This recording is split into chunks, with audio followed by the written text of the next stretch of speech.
Birshut Harav et Birshutchem, nous allons donc continuer notre développement concernant la période qu'on appelle la période de changement. Tkufat Hama'avar. Chaque fois que vous êtes dans la chose elle-même, vous êtes relativement stable, mais dès que vous changez d'étape, il y a une fragilité. Ok? Et c'est pourquoi, dans les changements, on met une mezouza pour justement te permettre de bouger. Donc le mot mezouza vient du mot lazouz. Donc ça va te permettre en réalité de te protéger. Mezouzot au pluriel, si vous décomposez le mot, ça donne zaz mavet. Bouger la mort. Donc ça veut dire que ça vous protège de la mort. Donc les mezouzot protègent au moment du passage car il est dangereux. Plus large, les Chachamim nous disent Kol hadrachim becheskat sakana. Tous les chemins empruntés dans ta vie sont dangereux. Donc dès que tu sors, tu es déjà en danger. C'est pour ça que nous faisons Birkat HaDerech, Tfilat HaDerech, Birkat HaGomel quand on est revenu. Tout ceci parce que les voyages sont dangereux. Parce qu'il y a un changement d'étape. Ken?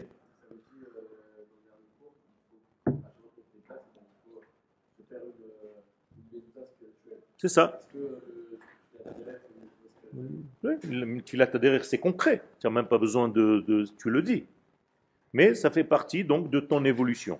Ça va t'aider à traverser une étape. Donc il n'y a aucun danger d'aller aux toilettes? Tu ne changes pas d'étape de vie. Quand tu sors d'un domaine à un autre domaine, ce qu'on appelle du Reshut HaYachid au Reshut HaRabim. Parce que tu passes d'un degré à un autre, dans la maison elle-même, il y a des différents degrés, comme dans le Beth Amikdash. Les toilettes, c'est un degré à part où il n'y a pas bichlal de dévoilement. Le dévoilement, il est tellement caché que tu n'as pas le droit de le dire là-bas. Donc c'est un autre domaine. Et donc, dans la maison elle-même, comme dans le Beth Amikdash, il y a le Kodesh HaKodashim. Ken, c'est où le Kodesh HaKodashim dans la maison?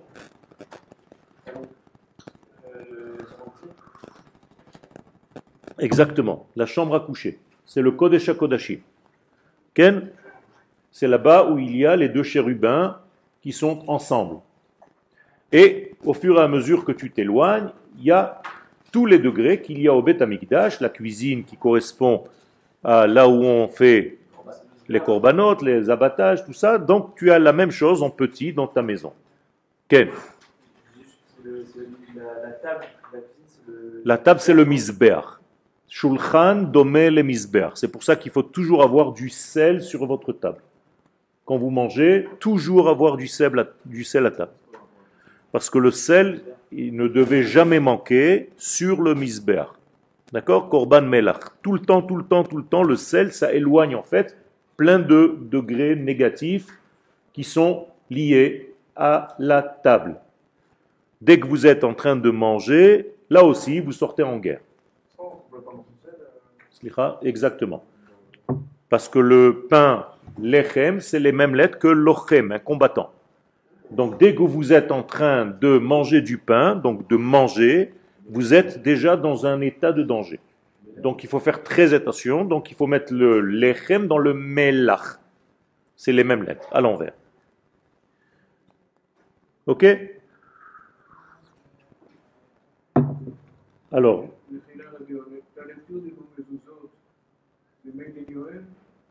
Ma, Ken, Medin Yoel. Toda Rabba.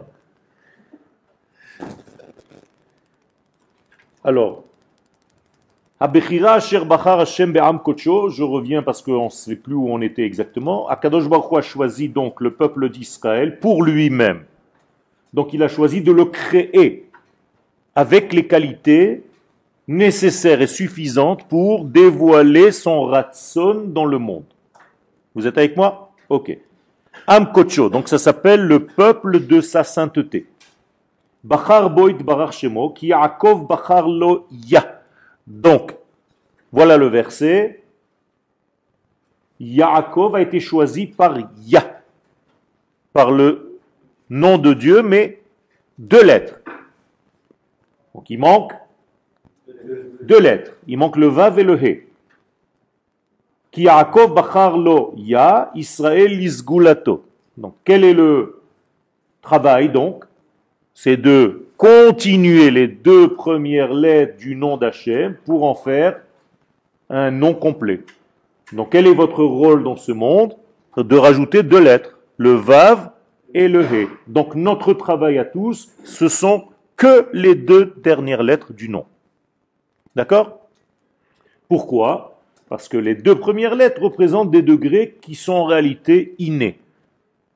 On n'a rien à faire avec. On n'a qu'à juste les utiliser pour les amener dans le monde d'en bas. Et le monde d'en bas, c'est les deux dernières lettres du nom. D'accord? Tout simplement en faisant la Torah, les mitzvot et tout ça, tu achemines les deux premières lettres, qui sont comme ton cerveau, au niveau de ta vie réelle, les deux dernières lettres. Quelle est la valeur numérique des deux dernières lettres? Non. Vav et He. Comment tu es arrivé à 200? 11. 11, d'accord? Donc notre monde, c'est un monde qui est lié au 11. Vous vous rappelez ce que c'est que le chiffre 11? Les Yud Aleph quoi? Non, il y a Yud Bet tribu. Ça c'est autre chose. Korvaya, mais qu'est-ce que ça veut dire? Ça veut dire que le monde de l'action en bas, il y a 11 Samémanim dans la Ketoret. D'accord? Pourquoi? Justement parce que le monde du danger est représenté par le 11. Donc on doit éclairer le 11 par les deux premières lettres qui sont en valeur numérique du nom de Dieu. 15. D'accord? Donc le 15 doit éclairer le 11. Vous êtes avec moi? Le tout, ça fait 26. Ok? C'est le nom d'Hachem. Donc nous, on prend la lumière du 15 et on la fait descendre dans le 11 de notre vie. D'accord? Ken? Parce que c'est deux lettres qui sont secrètes. Le Yud, ça représente la Chokhma, la sagesse divine, et le He représente le discernement. Donc dans ton être, c'est ton cerveau droit et ton cerveau gauche. Et c'est pour ça que le 15 du mois, c'est le moment le plus intense du mois. Exactement. Le Yud, c'est la Chokhma, la sagesse. Tu le dis dans le chant de Bar Yochai. Yud, Chokhma Keduma. Et le He, c'est la Bina, le discernement. On continue. Hen Bechma. Non, c'est l'inverse.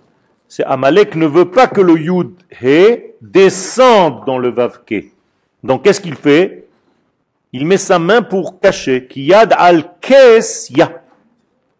Donc il veut cacher le Yud et le He. Il ne peut rien faire contre le Yud et le He. Il peut faire qu'une seule chose, l'empêcher de descendre sur terre. Donc qu'est-ce que doit faire Israël? Enlever la main de Amalek. Donc le descendre sur terre. Donc notre rôle, c'est de descendre les deux premières lettres du nom d'Hachem aux deux dernières lettres du nom d'Hachem. Vous êtes avec moi? Donc vous prenez le Yud et le He, vous le faites descendre dans le Vav et le He. C'est ça la guerre contre Amalek. D'accord? Mais c'est ça la vraie guerre contre Amalek, c'est ça. D'accord? Maintenant, quand vous dites par exemple dans une bracha Baruch Hu ou Baruch Shemo, quand vous dites Baruch Hu, vous pensez aux deux premières lettres, le Yud et le He. Ça c'est lui. Baruch Hu. Shemo, c'est son dévoilement. Donc c'est les deux dernières lettres. C'est le Vav et le He. Donc Baruch Hu ou Baruch Shemo. Si ce n'est pas clair, je répète. C'est pas clair? Vous avez 4 lettres du nom d'Hachem. Le Yud et le He représentent Hachem lui-même dans son essence. On n'y touche pas. Les deux dernières lettres représentent son nom, c'est-à-dire son dévoilement dans ce monde. Comme mon nom, mon prénom, il ne me sert pas à moi. Il vous sert à vous. Moi, je ne m'appelle jamais. D'accord? Donc même quand on vous dit comment tu t'appelles, c'est déjà une fausse formulation. Moi, je ne m'appelle pas. Comment on t'appelle? D'accord? Et d'ailleurs, en hébreu, on ne fait pas ce genre d'erreur. On dit non, on dit pas ça. Erkorim lecha. Comment on t'appelle? Pas comment tu t'appelles. Toi, tu t'appelles pas, ou sinon tu es un petit peu fatigué. Donc en réalité, comment on t'appelle? Alors, si on m'appelle, ça veut dire que c'est pour les autres, c'est pas pour moi. Donc la même chose au niveau d'Hachem. Yudke c'est hu, Vavke c'est Shemo, donc c'est pour nous. Donc qu'est-ce qu'on doit faire nous? On doit faire que hu devienne Shemo. Bayom hahu yeh Hashem echad ou Shmo echad. Mais c'est justement ça. Comment le coup on dit que c'est Dieu alors que c'est écrit Vavke? Ça s'écrit pas Vavke, ça s'écrit He Vav Aleph. D'accord? Ça veut dire quoi? Ça veut dire que c'est le Aleph, l'essentiel de là-bas. Ok. Je continue. Donc, Hen Bechira Nitzriut. Donc, ce choix d'Akadosh Baruch Hu qu'il a fait de choisir le peuple d'Israël, c'est un choix qui s'arrête ou pas? Non. Il s'arrête jamais. C'est un choix continuel. Donc, le choix d'Akadosh Baruch Hu, il est éternel. Est-ce qu'il dépend de nos actions? Non. Non. Non. Non. Le choix d'Israël ne dépend pas de nos actions. Ça veut dire que même si Israël faute les fautes les plus graves, Akadosh Baruch Hu garde le choix qu'il a fait d'Israël. Israël sera puni, mais il ne change pas Israël pour une autre nation. Vous avez compris? Exactement. Non, c'est juste qu'il a demandé à Moshe, Rabbeinu, pour voir si Moshe a compris le message. C'est pas du tout. Et Moshe lui répond, mais qu'est-ce que tu racontes? C'est pas possible. Il dit, je vois que tu as bien été au cours. Il n'a pas annoncé. Il dit, je ferai de toi. Ça veut dire que toi, tu vas être une mémoire de ce qu'il y avait avant, mais c'est toujours le peuple d'Israël. Velo yavo bahem shum shinui. Donc, il n'y a pas de changement. Est-ce que nous avons un verset qui nous dit ça, que le peuple d'Israël ne sera jamais changé par un autre peuple? Dans le dernier des prophètes. On l'appelle Malachi. En français, on l'appelle Malaki, mais Malaki, il profite jamais. Mais en hébreu, il s'appelle Malachi. Il ne s'appelle pas Malaki. Donc, dans Malachi, on nous dit Ani Hashem lo shaniti, moi Kadosh Baruch Hu, je ne change pas. Ve'atem bnei Yaakov lo chelitem. Et vous aussi, les enfants de Yaakov, vous ne vous arrêtez jamais. De rien du tout. Ça veut dire que mon choix ne s'arrête jamais. Ok.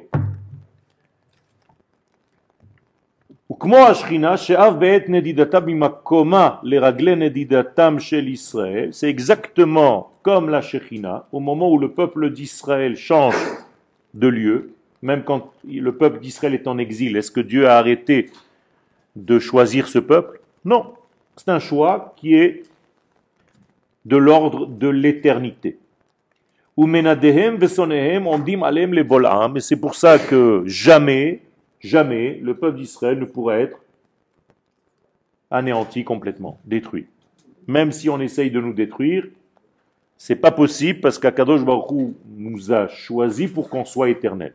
Donc même des cendres, même des fours, même des n'importe où, toujours on résistera. Le premier qui est rentré dans les fours, c'est qui? Abraham. Donc le premier Auschwitz de l'histoire, c'est Abraham et il en est sorti. Donc c'est exactement la prophétie de ce qui va se passer dans le peuple d'Israël durant les générations. N'oublie pas qu'Abraham, il était parmi 3 frères. Donc, deuxième frère, il s'appelle Nachor. Il est mort. Où il est mort, Nachor? Il n'est pas mort, Nachor. C'est Haran qui est mort. N'essaye pas de m'embrouiller. Donc, Nachor, qu'est-ce qu'il a fait? Il est parti et il a construit une ville qui s'appelle Haran. D'accord? Donc vous avez en fait un tiers du peuple juif qui est sorti et qui s'est arrêté à New York, un tiers du peuple juif qui est mort dans les fours crématoires, et un tiers du peuple juif qui a fait la Aliyah. C'est une vision collective, c'est pas une vision individuelle. Exactement, mais c'est la même chose, c'est une vision collective de notre histoire. Ok? Donc, Ushrina ma'omeret kalani miroshi kalani mizroi vehi immahem betzara. Donc la Shekhinah, qu'est-ce qu'elle fait avec le peuple d'Israël? Elle est tout le temps avec eux. Même quand ils sont dans l'étroitesse la plus grande. Comment on appelle l'étroitesse en hébreu? Tsara, donc Mitzrayim. Donc chaque fois que vous entendez le mot Mitzrayim, ne croyez pas que c'est l'Égypte seulement en tant que pays. C'est toutes les terres du monde, en dehors d'Israël, s'appellent Mitzrayim. Toutes les formes d'exil, même dans ta pensée, tu peux être en Égypte au moment même où je suis en train de te parler.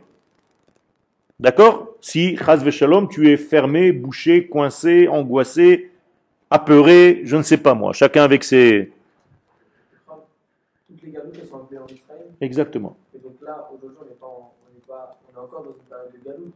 On est dans une période de transition. Non, puisqu'on a déjà, on est dans une période de Géoula, mais pas d'une Géoula complète. On a terminé la galoute. Non, on est dans la Géoula, il y a un processus.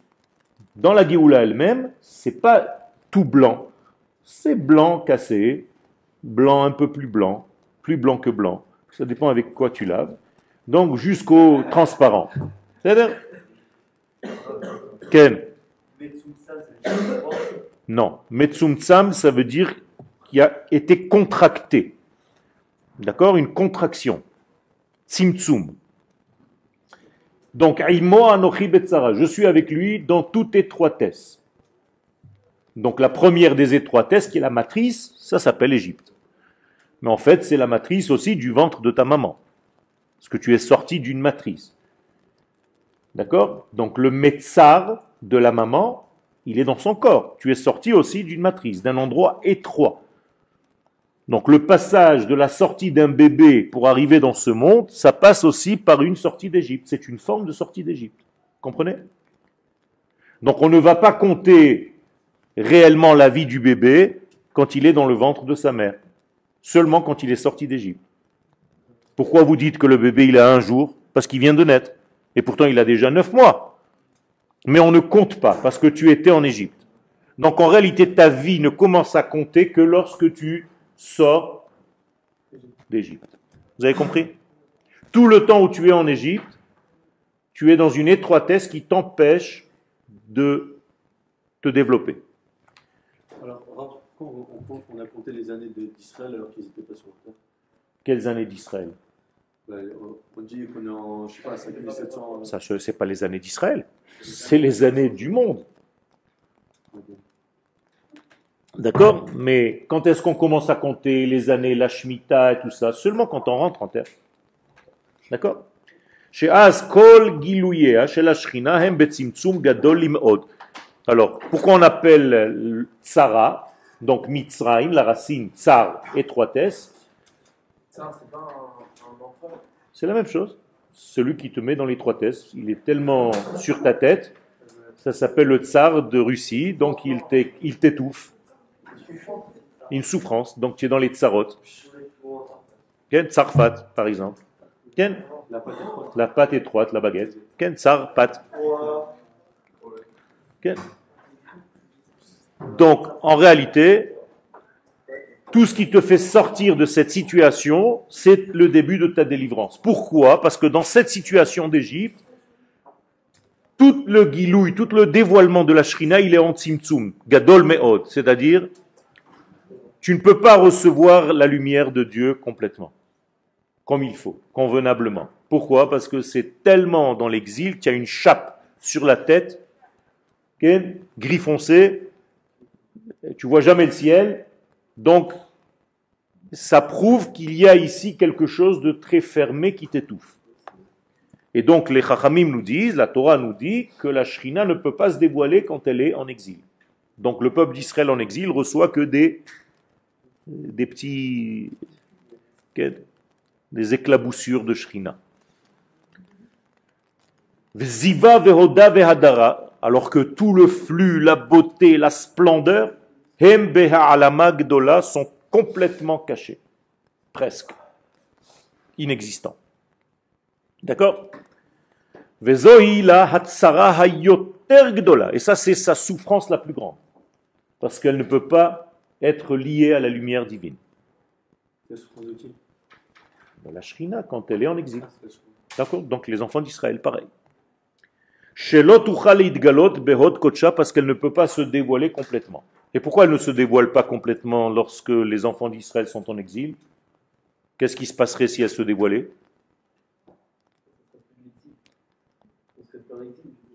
Non, elle ne peut pas se dévoiler en exil. C'est quoi? Et alors? Vas-y, tu es dans la bonne direction. Il ne peut pas rentrer le chemin. Au contraire, ils auraient volé tout le flux de la Shrina. Au lieu que ça arrive à Israël, ce serait Chazve Shalom donné à eux. Et donc ils auraient profité de cette force. Déjà comme ça, de quoi ils profitent en fait?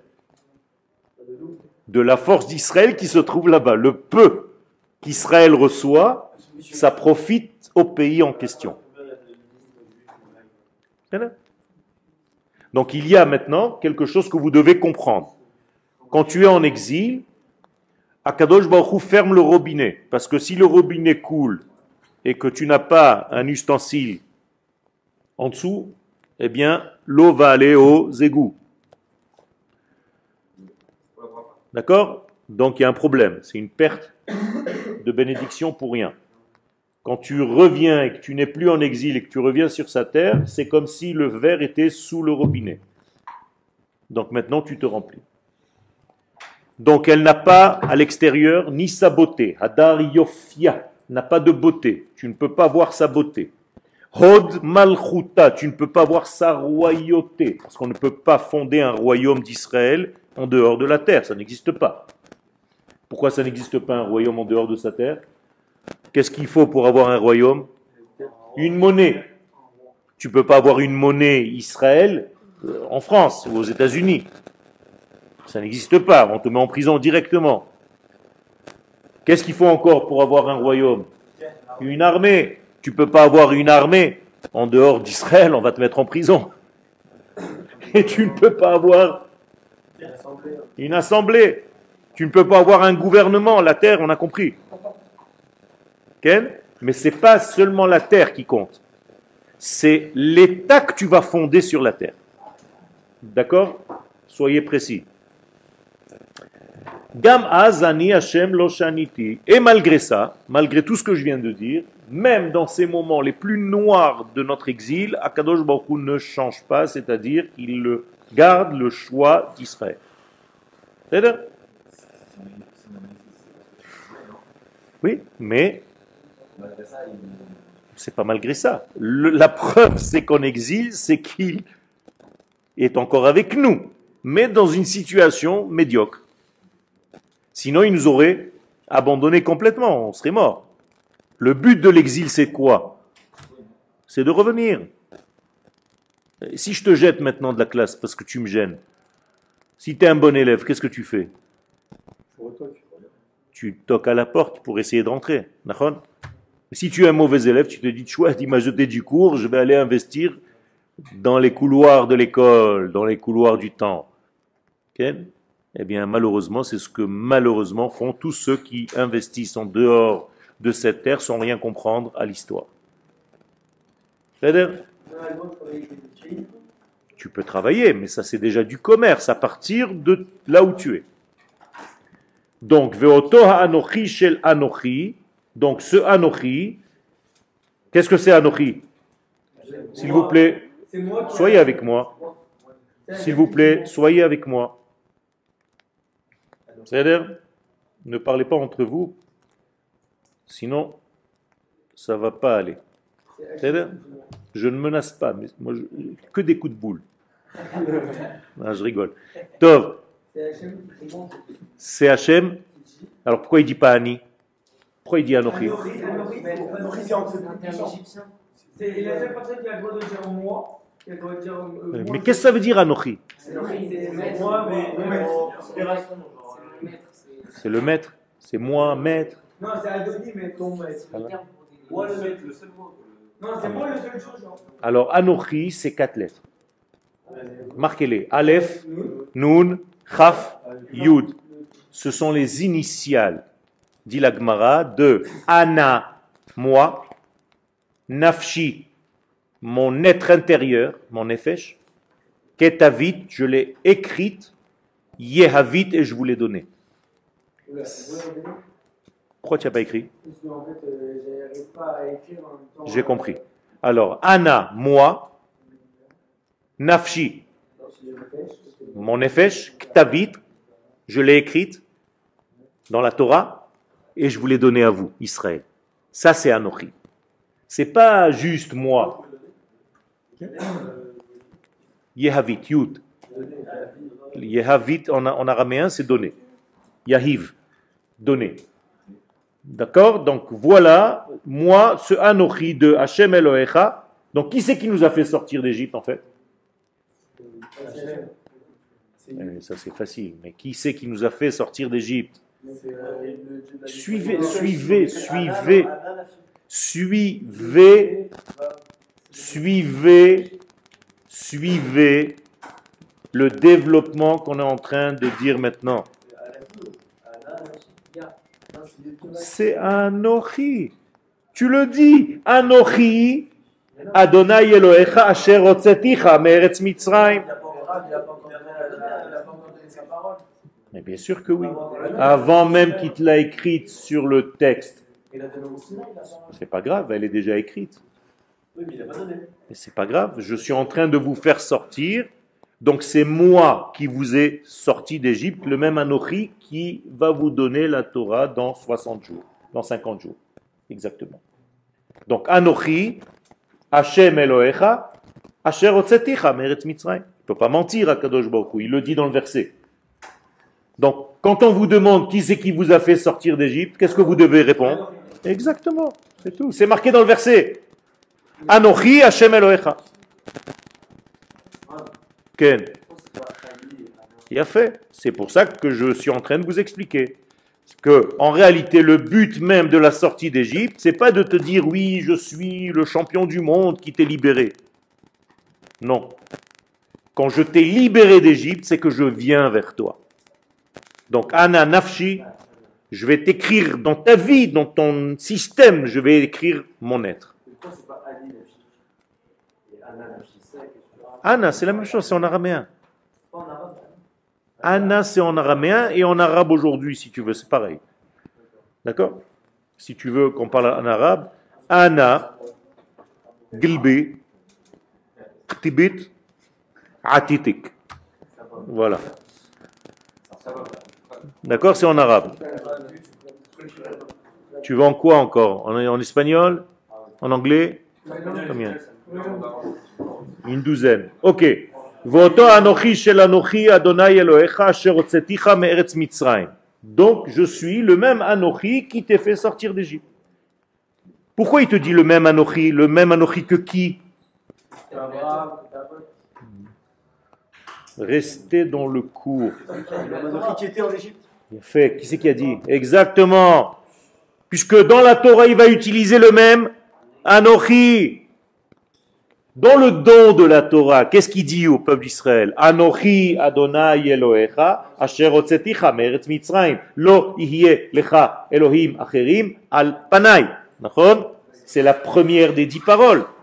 Donc il a utilisé le Anochi pour donner la Torah, et dans ce don de la Torah, il rappelle que c'est le même Anochi qui les a fait sortir d'Égypte. Mais pourquoi à chaque fois il ressort je suis celui qui vous fait sortir? Pourquoi? Dis-moi toi. Il veut nous rappeler quelque chose. À quoi ressemblait Dieu à la sortie d'Égypte?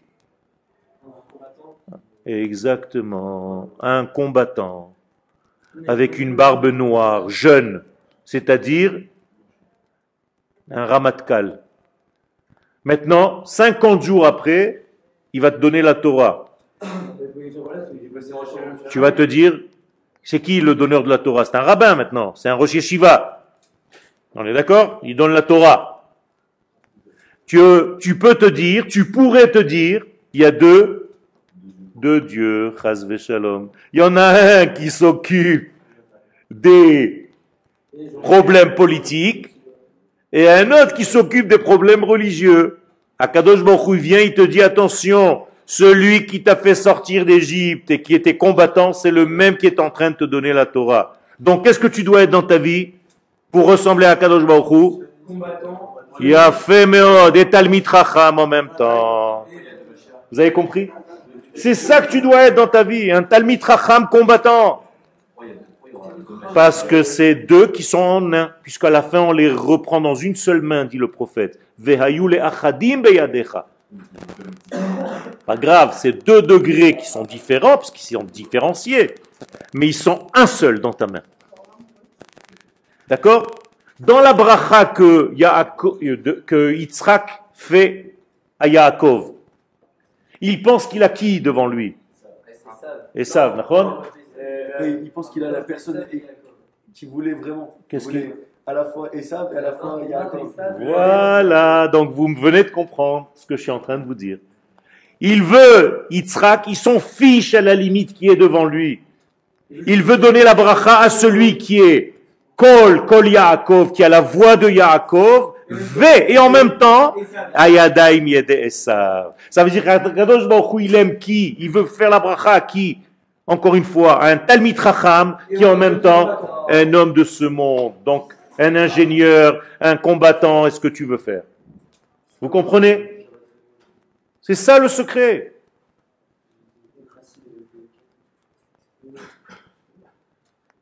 Et alors, quand il y a le Anochi qui se cache, comment ça devient? Suite du texte, soyez avec moi. Ve Anochi haster astir panai bayomahu. Là, il y a un problème. C'est le même Anochi qui se cache. Esther. D'accord? Donc, lorsque le Anochi se cache, vous comprenez maintenant la gravité. Ça veut dire qu'au lieu que l'infini, béni soit-il, se dévoile à nous, eh bien, Anochi, Aster, Astir. Combien de cachettes? 2. Je me cache et je cache que je me cache. Ça veut dire que je me cache et tu sais même pas que je suis caché parce qu'on joue même pas à cache-cache. Ça veut dire que tu es vraiment paumé, quoi. D'accord? Tu es conscient parce que tu étudies. Ben, c'est ça. C'est pour ça que tu étudies. On sait qu'il joue à cache-cache. Exactement. Exactement. Ben, Vadaï. Il se cache et il se dévoile là où tu le fais dévoiler. Donc tu dois faire. Des fois il y a 0 et des fois il n'y a pas de Hachir. Il n'y a pas des fois. Ben, Vadaï qu'il n'y a pas. Quand il y a la Géoula, c'est le dévoilement total. Mais à chaque fois que tu dois faire un travail. Même notre Géoula de notre époque, pas la Géoula Shlema? Ben, Vadaï, pas encore. Mais quand tu auras la Géoula Shlema, là, on va être dans un autre niveau. Pour l'instant, qu'est-ce qu'on doit faire? Qu'est-ce qu'ils ont fait, nos patriarches, dans la paracha de la semaine prochaine?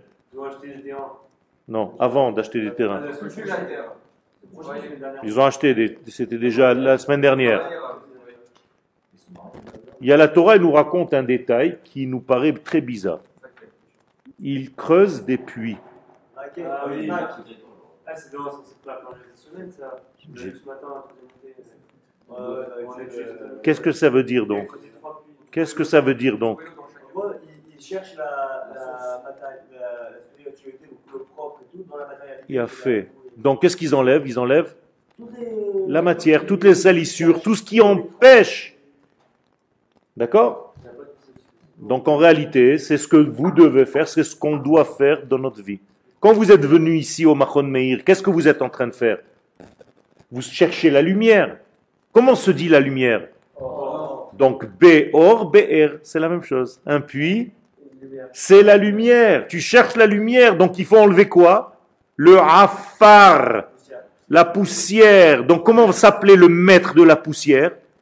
Ephron. Vous avez compris? Donc Abraham, il va acheter à Ephron. Pourquoi? Il lui dit, pousse-toi s'il te plaît, parce que tu as raté quelque chose. Au départ, tu étais quelqu'un, toi. Comment il s'appelait le père de Ephron? Non, presque. Tsochar. Il a fait. Qu'est-ce que ça veut dire Tsochar en hébreu? Propre et blanc. Limpide. Donc il lui dit, toi tu t'appelles Ephron. Au départ, tu étais quelqu'un de top, nickel. Mais t'es tombé. Moi je vais te soigner, lui dit Abraham. Donc je suis venu, on va faire une petite affaire entre nous, Zama. C'est pas du français, hein, mais c'est demain. C'est le français de demain. Donc Zama, je vais te ramener vers quoi? Vers la vraie lumière. D'accord? Initial que tu as perdu. Vous êtes avec moi ou pas? Vous êtes en deuxième ligne là-bas, je vais vous mettre à côté de moi. Ken? Est-ce qu'il a eu le livre? Est-ce qu'Ephron a eu un libre arbitre? Ephron, est-ce qu'il a eu le libre arbitre? Moi, je peux voir que, comme par hasard, son père il s'appelle propre, lui il s'appelle sale en gros. Mais tu comprends que c'est la Torah, mais la Torah elle ne vient pas te raconter des histoires. Ah, bien sûr. C'est un code. C'est un code. C'est un code pour toi, pour étudier. Il s'appelait Ephron. Mais il est descendu en réalité, il représente l'humanité qui a été dégradée. C'est ça que ça veut dire. C'était prévu qu'il soit comme ça. Mais vadaï. Donc c'est prévu. Mais il aurait pu ne pas vendre le truc, il aurait pu, je sais pas, on l'aurait tué, une autre histoire. Ken? Bah, on sait que ça a été déjà fait parce que, à ce qui paraît, j'ai toujours entendu, et ben, quand on a un enfant et qu'on veut l'appeler par son nom, on a un mini roi Hakodesh. Pourquoi mini? Ruach HaKodesh. Oui, mais là, c'est compris ce que je veux dire. Si tu n'as pas de Ruach HaKodesh, tu as de Ruach HaKotej. D'accord? Donc tu l'as, Ruach HaKodesh. Exactement. Tu demandes à Kadosh Baruch Hu avant d'aller dormir, quand ton enfant est né, Kadosh Baruch Hu vient me donner le nom de cet enfant. Demain matin, je me réveille avec ce nom. C'est tout. S'il te plaît. Eh bien, il faut qu'un d'entre eux demande à Kadosh Baruch Hu, les deux, et chacun d'entre eux va recevoir le message. Non. Ok? Allez. Donc, il faut sortir d'Égypte. Est-ce que vous êtes sortis d'Égypte? Vous êtes sûr? Mais vous sortez d'Égypte. Vous êtes sortis d'Égypte, mais il y a toujours encore un degré d'Égypte. Vous comprenez? Chaque jour. C'est chacun de nous, on est tout le temps en train de sortir d'Égypte. La preuve, c'est que tous les jours, on répète Zecher l'Yitziat Mitzrayim. Pourquoi on répète la sortie d'Égypte tous les jours? Parce que tous les jours, tu dois sortir du nouvel étage dans lequel tu es. Ok? Même si tu es dans un degré lumineux, est-ce que dans ce degré lumineux, il y a plus et moins de lumière dans le même endroit? Oui. Donc, tu vas toujours avancer et grandir. Ça, c'est parce que c'est plus facile d'enlever l'Égypte de nous que nous, on enlève... Non, c'est deux travaux différents. Quand tu dois enlever l'Égypte de toi, c'est le travail de la semaine. Okay. Et quand toi, tu sors d'Égypte, c'est le travail du Shabbat. C'est ce qu'on appelle un bérour. Je te donne un exemple. Si Shabbat, tu as un poisson dans ton assiette, est-ce que tu as le droit d'enlever le poisson pour garder les os et les jeter? Ou bien est-ce que tu dois enlever les os pour garder la chair? Non, tu n'as pas le droit d'enlever les os, Shabbat. Tu enlèves le bon. Exactement. Donc ça, c'est Shabbat. Alors que dans la semaine, tu enlèves les arêtes. Tu leur dis, arrête. C'est-à-dire, ok. Donc son chesed et sa vérité, qui c'est le chesed et la vérité chez nos patriarches? Et la vérité? Yaakov. Titen emet le Yaakov. Et Yitzhak c'est la Gvura. Mais vous êtes tous des kabbalistes, c'est pas possible. Magnifique. Rav Naon, אני רואה שאתה עובר באזור ואתה משפיע מאורך. טוב. Alors, effectivement, donc, donc il est toujours avec nous dans sa bonté, dans son amour et dans sa vérité. Qu'est-ce que ça veut dire? Et d'un monde jusqu'à un autre monde, tu es toujours elle. c'est quel monde et l'autre monde? Olam Haba et Olam Hazé. Il est toujours Dieu. Parce qu'on avait peur, peut-être qu'il change. On ne sait jamais, peut-être qu'ils nous ont embrouillés, ils nous ont mis un autre Dieu à la place. Pendant qu'on n'a pas vu, on a fermé les yeux. Qu'est-ce que ça veut dire tout ça? Ou mais Olam ve'ad Olam. Mais Olam, c'est un degré très élevé. Sans rentrer maintenant dans les détails. Juste pour vous rappeler, c'est les deux premières lettres du nom d'Hachem. Ça, c'est un Olam. Ve'ad Olam, c'est le deuxième degré, c'est les deux dernières lettres du nom d'Hachem, qui est toujours El. Qu'est-ce que c'est El? C'est le nom relatif à quelle sphère? Quand tu dis El, c'est quoi? C'est quel attribut de Dieu? D'où tu sais? C'est la miséricorde, c'est la bonté. Donne-moi un verset. Donne-moi un verset. Tzodek, nachon. Mais ça, c'est pas. Je veux un verset. El. Ha'el Hagadol, Hagibor ve'anora. Et n'essayez pas de m'embrouiller. C'est-à-dire. Après, c'est à la fin. Oui. El Amarti, Ken, qu'est-ce que c'est? Je vous l'ai dit tout à l'heure. Chesed El Kol Hayom. D'accord? El Chesed. El Chesed, c'est en même temps. Chesed, c'est El. Donc, à chaque fois que tu dis El, rappelle-toi que c'est Chesed, c'est la bonté divine. Mais qu'est-ce que ça veut dire El en hébreu? Exactement. Donc, je vais vers toi. Elohim, c'est déjà, tu as rajouté quoi? Le He Yud Mem. Donc, c'est déjà Midat Ha-Din. Parce que tu es habillé dans la nature. C'est au pluriel. Donc, c'est toutes les forces de la nature. Exactement. Donc, tu dois faire très attention de ne pas croire que toutes les forces de la nature, ce sont des dieux. Donc, qu'est-ce que tu dis? Adonai, Hu, Ha-Elohim. Exactement. La nature, Hateva, en valeur numérique, 86 comme Elohim. La louange? La louange, c'est Alléluia. Hallel, c'est ça la louange, c'est autre chose. Tu loues Dieu, toi? Pourquoi tu l'achètes pas? Arrête de le louer. Mais vous êtes tous dans la location, c'est pas possible ça.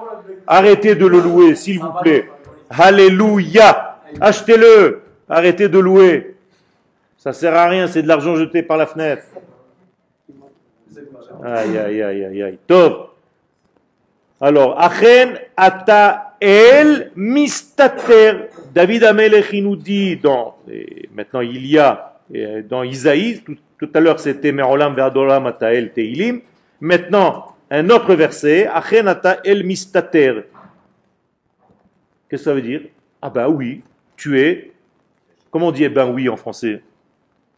Wallah. Ah ben oui, ça aujourd'hui c'est comme ça. Et aujourd'hui pour chaque mot tu dis Wallah. D'accord. Donc Wallah, ata el mistater.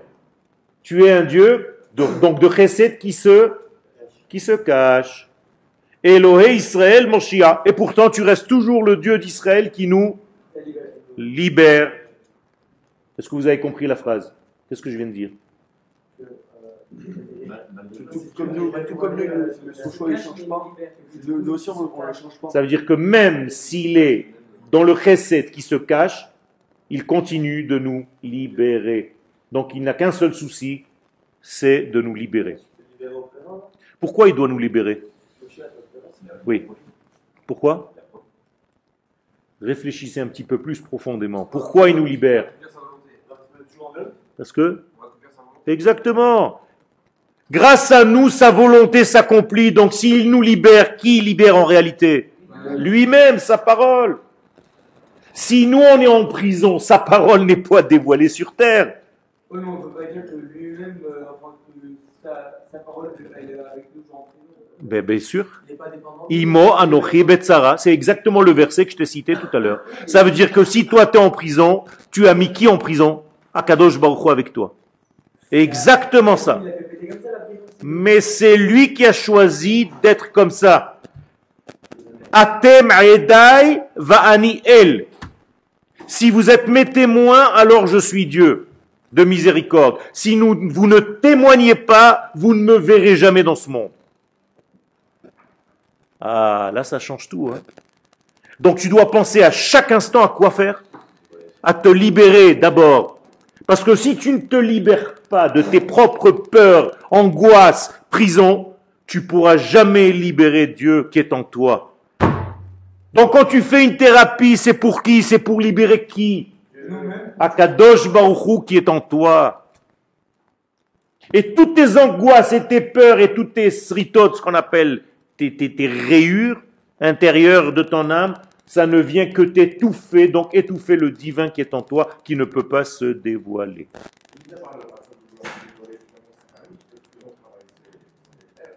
Non, c'est moi qui dois faire le travail. Donc je dois creuser des puits. Jusqu'à ce que tes enfants te disent « Abba atachofer ». C'est une expression qui nous dit « tu nous as tués ». C'est-à-dire tu creuses trop. Style, ouais, tu cherches trop, arrête, lâche-moi. Alors l'expression c'est Abba atachofer. Ouais, tu m'as usé, quoi. Alors, tu dis Baruch Hashem, je suis devenu comme Abraham, Yitzhak et Yaakov, moi aussi je creuse. Ok. Vous êtes avec moi? Ken gam ve'atem bnei Yaakov lo chelitem. Étant donné que je suis toujours votre libérateur au présent, ça veut dire que vous, je vous promets, je vous signe que jamais je vous quitterai. C'est tout. Et jamais vous serez détruit. Qu'est-ce que ça veut dire klot, kelitem, chlet? Il n'y a plus rien. Donc, jamais vous serez chlet. Lo chlitem. C'est la racine. Ouais. Ouais. Klaya, on dit en hébreu, c'est-à-dire destruction totale. She'im kol nefilatam, voilà. C'est-à-dire, donc maintenant le Rav Harlap il explique, avec toutes leurs chutes, toutes les erreurs qu'on a pu faire dans l'histoire, veyeridatam, toutes les descentes en enfer, hem reuim leshem kocham. Ils sont toujours aptes, kasher, à quoi? À révéler le nom d'Hachem à travers eux. Parce qu'ils sont les seuls porteurs de mon nom. Donc Israël, c'est le nom de qui en fait? D'Akadosh Baruch Hu, exactement. Kishem Hashem Nikra Alecha. Car le nom d'Hachem est appelé sur toi. Veyareu mi Mecca. Et ils auront peur de toi. Ou alors de la Mecque. Ken. Ça, c'est encore un autre degré. Parce que tu les as aimés, parce que tu as fait tout ça, tu vas les appeler Israël Veishurun. Plus quoi? Oui. Si. Yaakov, Israël et Yeshurun. Les trois. Les trois degrés, c'est des manifestations d'Hachem dans différentes étapes de l'histoire. Quand Dieu se manifeste en exil, comment il s'appelle? Yaakov. Il a fait, tu viens de comprendre. Quand Dieu se dévoile sur la terre d'Israël avec notre retour, il s'appelle. Et quand Dieu se révélera, quand Israël va ouvrir sa bouche pour les nations, Yeshua. Tu as compris? C'est pas que Dieu il a des noms, c'est pas un agent secret. Et il se déguise, c'est 007, c'est quoi? Alors on va jamais l'appeler comme il est écrit dans le Siddur. Si, à la fin, on va l'appeler comme ça. Keshem shehu nichtav, kach hu nikra. On va le dire comme on le voit. Comment on le disait comme ça au Beth Amikdash. Et pourquoi alors on dit Yom Kippourim. on dit Ado? Exactement, parce que notre monde n'est pas encore dans la... Non mais c'est qui a dit qu'on devait dire Ado à la place de ça? Les Chachamim d'Israël nous ont expliqué comment notre monde n'est pas encore fidèle à ce qu'il devrait être. Donc tu vois quelque chose et tu dis autre chose. D'accord? Mais un enfant qui ne sait pas ce secret, si tu le fais lire pour la première fois, Il va lire, il va dire yeah, oh, tu vas lui dire non, non, non, non. Et il va te dire mais pourquoi c'est écrit comme ça? Et il comprend pas. Et il a raison. Tu veux que je vous prenne tous les deux? Bon. Sinon on se voit dans la cour. Hein. Quel? Pourquoi tous les noms d'Hachem, ils ont été transformés justement en ce nom qu'on prononce nous, Ado? Parce que c'est notre maître. Parce que le lien qu'on a avec lui, c'est une notion de maître à serviteur, à donne. D'accord? Sinon, je vous mets entre les mains de... Attention, hein? Vous le voyez, lui, là-bas? Emmanuel? Troisième dan, hein? Ceinture noire, faites gaffe. Alors, sinon, je l'utilise. Hein? Vous le voyez comme ça, tranquille, dans son coin, mais méfiez-vous de l'eau qui dort. On termine. Donc, Bnei Yaakov Zera Israël Avdo Bnei Yaakov Bechirav. Donc Israël, les fils de Yaakov Bechirav, c'est-à-dire son choix. Bechir, c'est quoi? Celui qui a été choisi. D'accord? Et qu'est-ce que ça veut dire en même temps? Bien, le meilleur. Comment on dit en français? Khir. Voilà, non, khir, le nouveau français, ouais. Mamash keshrina she'im kol tzimtzuma, donc comme la shrina, que malgré tous les tzimtzumim qu'il y a en elle, ve'alamat ora, et qu'on a caché sa lumière complètement, en ze poel shum shinui chalila be'atzmuta, ça ne change en rien son essence première. Donc en réalité, on ne peut jamais gâcher quoi que ce soit dans la shrina, ni dans la lumière divine. On peut que cacher ou dévoiler. C'est tout. Vous avez compris? Vous êtes un cache ou un dévoilement. Ça c'est on, off. Donc nous sommes des interrupteurs. Si tu t'allumes, Akadosh Baruch Hu passe. Tu veux éteindre, Akadosh Baruch Hu il passe pas. Et toi tu trépasses. Ani Hashem lo shaniti. Donc moi Dieu je ne change pas. Donc qui fait le changement des choses? Vous. Ou tu allumes ou tu éteins. C'est tout. Lumière, noir, lumière, noir. C'est à toi de décider. Jour, nuit. Jour, nuit. C'est ça? Voilà. Sinon j'appelle la fripouille. Ken Gam Israël, tu crois que je connais pas les trucs? T'inquiète pas, va. Si tu veux me sortir des blagues, je te remets en place. Gam Israël im kol tzimtzumam, donc même le peuple d'Israël avec tous les tzimtzumim, ve'alamat or kocham, et le fait de nettoyer, d'enlever, de camoufler leur lumière de sainteté, inam tamid batzivion shel kocham, ils sont toujours dans l'état initial. Il n'y a rien qui a changé à l'intérieur de nous, on est pur. Ve'taharam, on est limpide, propre, keme'az ou me'olam, comme depuis le début. Ve'atem bnei Yaakov lochlitem, c'est pour ça que vous allez jamais être détruits. עד כאן להיום.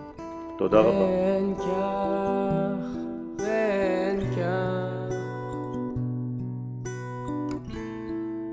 נקחה עם בנים